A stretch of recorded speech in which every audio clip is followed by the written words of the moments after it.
What are some of the typical mental health symptoms you see sir? క్యాన్సర్తో పోరాటం అంటే ఇంకా అయిపోయింది అనుకుంటారు చాలామంది.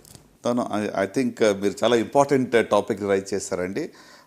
మెంటల్ హెల్త్ అనేది not just for the patient, it's for family also. Care givers, support groups, family అందరికి కూడా ఇట్స్ ఎ షాక్. చాలాసార్లు నా దగ్గర పేషెంట్ లోపలికి వచ్చినప్పుడు పేషెంట్ అటెండర్స్ ఏమంటారంటే, ఆయన జబ్బు ఏంటో తెలియదు, చెప్పొద్దని చెప్పి వెనకాల గొసగొసలాడి చెప్తూ ఉంటారు. డోంట్ డిస్క్లోజ్ అంటే వాళ్ళు ఏమనుకుంటారంటే as if we're giving them a death sentence. ఆ ఫియర్తో వస్తారు, భయం.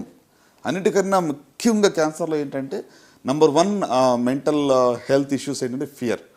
ఎంత భయం అంటే ఇంకా నా లైఫ్ అయిపోయింది, ఐఎమ్ రిటర్న్ ఆఫ్, ఇంకా ఇదంతా వీళ్ళు ఏదో చేయాలి కాబట్టి చేస్తున్నాం కానీ నాకు ఇంకా హోప్ లేదు అనేటువంటి పరిస్థితులు వస్తారు. సో ఫియర్ అనేది చాలా ఎక్కువగా చూస్తుంటాం. సాడ్నెస్, డిప్రెషను, యాంగ్జైటీ, ఎలా ఉండిపోతుంది ట్రీట్మెంటు, నా జుట్టు ఊడిపోతుందా, లేకుంటే నాకు భవిష్యత్తులో అసలు ఈ జబ్బు నిజంగా నయం అవుతుందా లేదా, నా పిల్లల పరిస్థితి ఏంటి, ఫ్యామిలీ పరిస్థితి ఏంటి అని చెప్పి చాలా యాంగ్జైటీతో వాళ్ళు మా దగ్గరికి వస్తూ ఉంటారు. సో అంత మాత్రం కాదు, సాడ్నెస్ ఉంటుంది. చాలామంది షాక్కి వెళ్తారు సడన్గా, అసలు అంటే డినయల్కి వెళ్ళే వాళ్ళు కూడా చాలామంది నేను చూస్తాను. ఇది డయాగ్నోసిస్ కరెక్ట్ కాదు, రిపీట్ చేయండి, మళ్ళీ బయాప్సీ చేయండి అని చెప్పి చాలామంది అడుగుతూ ఉంటారు. సో ఇట్లా వేరీడ్ ఫార్మ్స్ ఆఫ్ ప్రజెంటేషన్, భయంతో మొదలయ్యి యాంగ్జైటీతో ఉంటూ, లేక ఎంతో డిప్రెషన్ కానీ, లేకుంటే డినయల్ కానీ, లేకుంటే సమ్ కైండ్ ఆఫ్, అంటే వాళ్ళకి ఎట్లా అంటే sometimes it's mixed emotions వాళ్ళకి. అవును, అంటే కొంతమంది ధైర్యంగా ఉన్నట్టు ఉంటారు కానీ పైన outwardly they are acting as if they are very strong, but deep within they are very much scared. So అంటే ఒక అన్నోన్ ఫ్యూచర్, మనకు తెలియనటువంటి భవిష్యత్తు గురించి వాళ్ళు చాలా స్ట్రెస్కి లోనవుతూ ఉంటారు. సో ఇవి అంటే నిజంగా చెప్పాలంటే ఈ ఇష్యూస్ని పబ్లిక్గా మాట్లాడుకోవడం కూడా చాలా తక్కువ. Correct sir. People go through it, అందరూ దీన్ని అనుభవిస్తారు కానీ చెప్పుకోలేరు.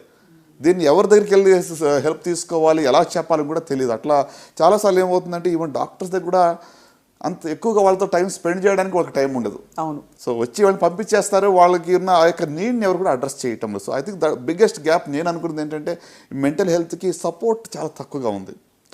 అంటే ఇప్పుడు కేర్ గివర్స్ కానివ్వండి, లేక డాక్టర్స్ కానివ్వండి, వాళ్ళు what they are going through అర్థం చేసుకుని కొంచెం వాళ్ళకి ధైర్యం చెప్పగలిగితే చాలా వరకు వాళ్ళకి తగ్గుతుందని అనుకుంటాను. మనకి ఏమన్నా ఫౌండేషన్ నెట్వర్క్స్ ఉంటాయా సార్ ఇలాగంటే సపోర్ట్ గ్రూప్స్ లాంటివి?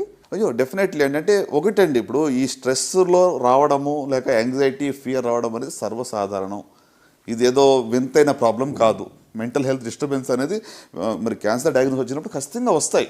సో దీన్ని ఎలాగ మనం అధిగమించాలని చూస్తే నంబర్ 1 నేనేమనుకుంటానంటే ప్రొఫెషనల్ హెల్ప్ తీసుకోవాలి. సో నాకు ఈ భయంగా ఉంది, నాకు దీన్ని నేను ట్యాకల్ చేయలేకపోతున్నాను, నా ఎమోషన్స్ని నేను మరి కంట్రోల్ చేయలేకపోతున్నాను అని మనం ఒక ప్రొఫెషనల్ హెల్ప్ దగ్గరికి వెళ్ళడం మంచిది. ఒక కౌన్సిలర్ కానివ్వండి, లేక సైకాలజిస్ట్ కానివ్వండి, చాలామంది ఇప్పుడు ఈ రోజుల్లో అందుబాటులో ఉన్నారు, ఆన్లైన్లో కూడా మీరు తీసుకొచ్చి కావాలంటే. సో అది ఒకటి. రెండోది మీరు అడిగారు, ఇప్పుడు ఇందాక చెప్పారు కదా సపోర్ట్ గ్రూప్స్, చాలా వాటికి ఇప్పుడు సపోర్ట్ గ్రూప్స్ కూడా ఉన్నాయి. బ్రెస్ట్ క్యాన్సర్ సర్వైవర్స్ గ్రూప్ ఉంది, లేకపోతే పీపుల్ అంటే మనకులాగానే వేరే ఇదే జబ్బు గుండా ప్రయాణం చేసిన వాళ్ళు ఇక స్టోరీస్ మనం వింటే మనకు ధైర్యం వస్తుంది. అవును, కరెక్ట్ సార్. సో కనుక అలాంటి గ్రూప్స్ చాలా ఉన్నాయండి. ఇప్పుడు ఈవెన్ మా యొక్క ఫౌండేషన్ ద్వారా కూడా వీఆర్ సపోర్టింగ్ సచ్ యాక్టివిటీస్ అనమాట. అంటే కొంతమంది సర్వైవర్సే ఒక గ్రూప్ లాగా వచ్చి వాళ్ళు ధైర్యం చెప్తున్నారు, ఎస్పెషల్లీ బ్రెస్ట్ క్యాన్సర్ సంబంధించి we have done in the past, ఇప్పుడు కూడా చేస్తున్నాం. అంటే వాళ్ళు ఏం చెప్తారు, పూర్తిగా నయం అవుతుంది, మనం నార్మల్ లైఫ్కి తిరిగి వస్తామనా? అంటే వాళ్ళు ఫస్ట్ థింగ్ ఏంటంటే ఈ యొక్క డయాగ్నోసిస్ గురించి మీరు అన్నెసరీగా స్ట్రెస్ అవ్వక. ఇప్పుడు ఫస్ట్ స్టేజ్ 1 డిసీజ్ ఉన్న వాళ్ళు కూడా ఇక రేపమ్మప్ప నేను వెళ్ళిపోతానన్న పరిస్థితులు భయపడుతూ ఉన్నారు. ఇట్స్ నాట్ నేను ఇప్పుడు ప్రతి క్యాన్సర్ 100% క్యూర్ చేస్తాము, నయం చేస్తామని I'm not give a wrong claim. Even with ఇంత మంచి అడ్వాన్స్డ్ టెక్నాలజీ ఉన్నా కూడా స్టేజ్ మీదనే డిసీజ్ ఆధారపడి ఉంటుంది, అవుట్కమ్స్ ఆధారపడి ఉంటాయి.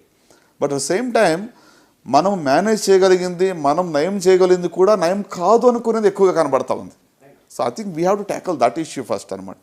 సో అందుకు మీరు అన్నట్టుగా సపోర్ట్ గ్రూప్స్ చాలా హెల్ప్ఫుల్ అండి.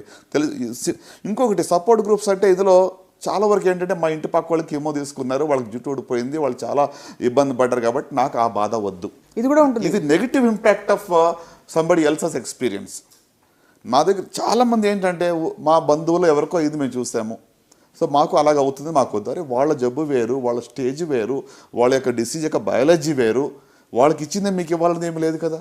అవును, కరెక్టే కదా సార్. సో అంటే మనము we're comparing orange with apple. Correct. So అంత డిఫరెన్స్ ఉంటుంది. అందుకోసము అనెక్డోటల్ ఎగ్జాంపుల్స్ ఎవరికో జరిగిందని తీసుకుని కంపేర్ చేయడం కరెక్ట్ కాదు. సో ప్రొఫెషనల్ సపోర్ట్ గ్రూప్స్ ఉన్నాయి, ప్రొఫెషనల్ కేర్ గివర్స్ ఉన్నారు, కౌన్సిలర్స్ ఉంటారు, వాళ్ళ దగ్గరికి వెళ్ళొచ్చు. అన్నిటికన్నా ముఖ్యంగా నేనేమంటానంటే develop a rapport with your doctor. మీ డాక్టర్ దగ్గర మీరు ర్యాపో డెవలప్ చేసుకుని మీకు ఏమున్నాయని క్లియర్గా అడగండి. So it's okay to break down.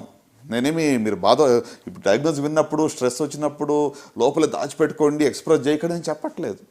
It's okay to cry, it's okay to express, చెప్పొచ్చు, బాధపడవచ్చు.